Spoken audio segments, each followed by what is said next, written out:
Hey everyone, it's me Kenji again, and after the debacle that was Love is Blind season 5, I went in cautiously optimistic about season 6.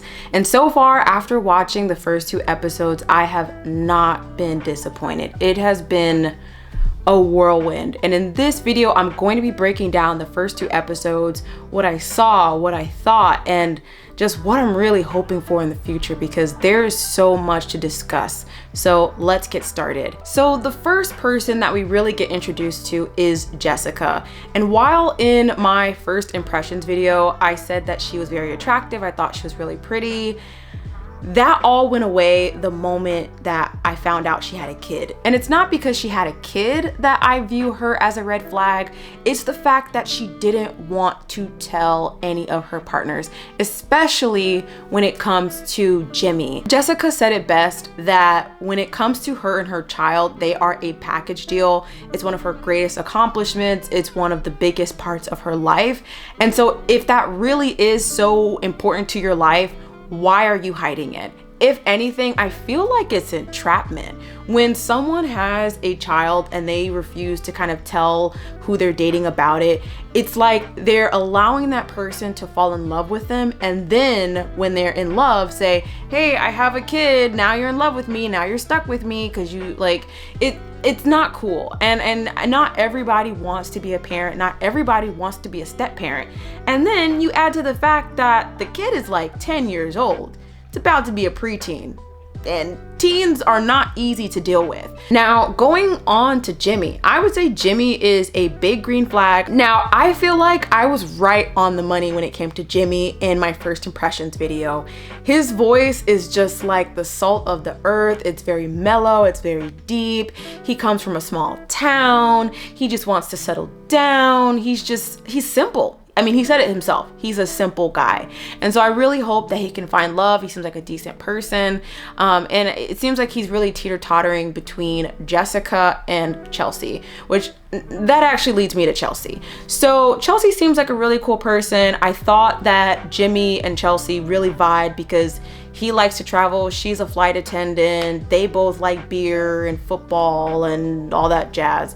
The part for me that gave me pause is when Chelsea said she looked like Megan Fox. I feel like the last time we had a moment like this on reality TV was back in Flavor of Love, when that one girl said she looked like Beyonce. Like, Beyonce. But I mean, honestly, I kind of can see what she's saying, but I feel like she's more of a cross between Megan Fox and Natalie Nunn with that chin.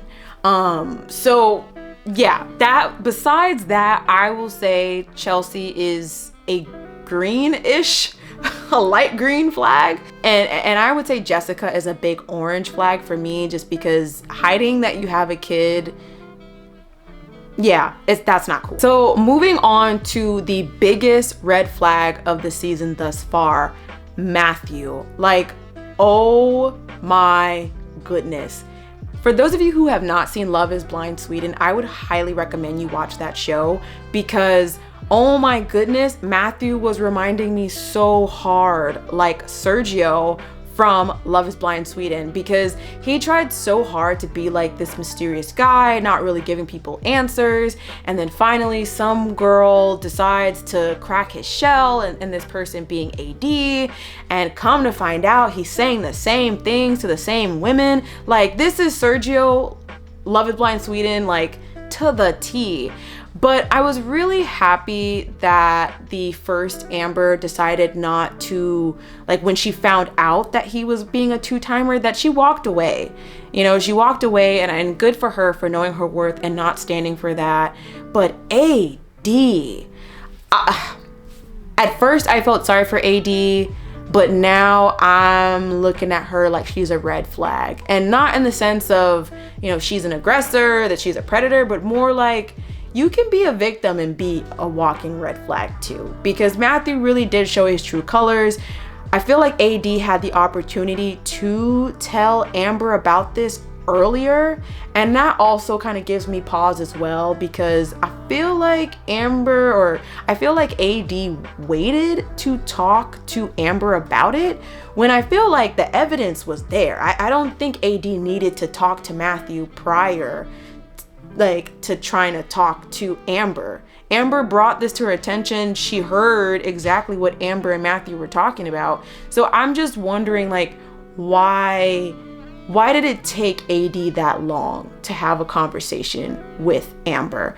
Because if anything, I feel like not having a conversation, or at least waiting to have that kind of conversation, that violates girl code. I also feel like AD is a red flag because she obviously is stuck between Clay and Matthew, and it's like the lesser of two evils at this point, because Matthew is definitely a manipulator. He's like doing like some psychotic talking and innuendos and asking rhetorical questions and gaslighting. Like, it's like the mind games. The mind games that come from Matthew is just ridiculous.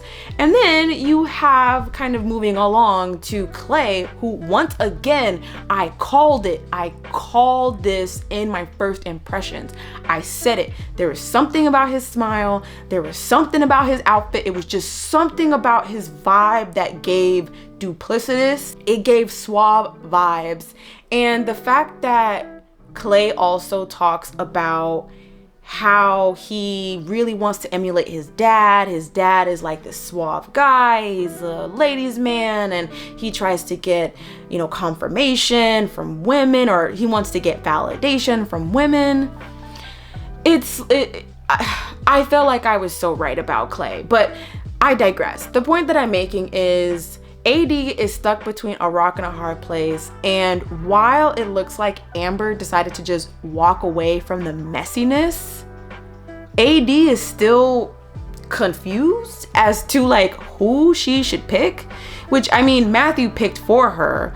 But then going back to Clay, I just feel like he was being way too shallow, way too flirtatious in the beginning.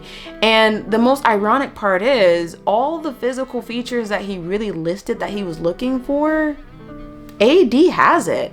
But so I will say, so far, AD is still a red flag for me. Clay is definitely a red flag for me. So I know I've kind of talked down about Clay, but one thing, or one green flag that I really appreciated from him, is when he called out AD about pillow talking and crying over Matthew during their time in the pod. He was like, look, what does this even have to do with me? If I'm dating two people, I'm not going to start talking about the other person I'm dating to another person. Like that's not cool. Like, nobody cares. So I really do appreciate Clay for just like saying, like, I don't want to have that kind of conversation, and sticking up for himself. Even if it was because, he cares about having his own kind of validation. So moving on from Clay, I do want to talk about Johnny and Amy, because they, I would say, are the healthiest couple that I've seen thus far. I really like Amy because she likes anime, she likes Japan, which I also do too. So I like her personally because of that. But it just seems like they both have good heads on their shoulders and they bond. Amy talks about her brother who has autism, but there's one thing I do have to sort of pause about this, is that Johnny said something that was actually a bit alarming. He said, like, a week ago I would have wrote you off, but now I'm on board. And I guess what it came off as is like, in the real world, if you would have said that you wanted to take care of your brother, or I was supposed to have some type of responsibility like that, I wouldn't really want to date you.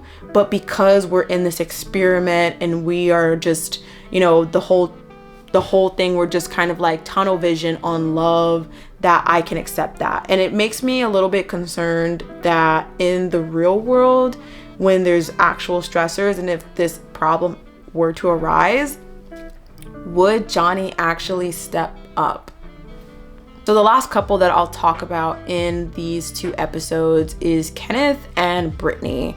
We don't see them too much. They're not too exciting or entertaining, But what I will say, and that I've really noticed with a lot of the other seasons, is this sort of like trauma bonding. Both of them lost their parents very early on in life, which another thing, I just have to pause. Kenneth said that at 12 years old, he had to like plan his mother's funeral. I'm very intrigued to learn like why you wrote her obituary and you planned her funeral. Like, that's crazy. That's wild. But I've just really noticed how normally in Love is Blind, people really love trauma bonding. It's like something about talking about their traumas is supposed to be like this turning moment when they're supposed to fall in love. I get it, we're supposed to go deep or whatnot, but I don't know, I just feel kind of iffy about this whole trauma bonding and like going into the most like deepest depths of despair. I mean, I personally think that you can fall in love with someone without having to do that type of thing, but I guess like it's, you know, it keeps people watching, it keeps people intrigued, it tugs at our heartstrings. But yeah, that is my take of episodes 1 and 2. This was a whirlwind. I feel like I had so much more to say, but I know that this video is getting long. Let me know if you agree with my first impressions video or just this video, and stay tuned for my breakdown for the remaining episodes of this season. Wow, just wow. All right, bye guys.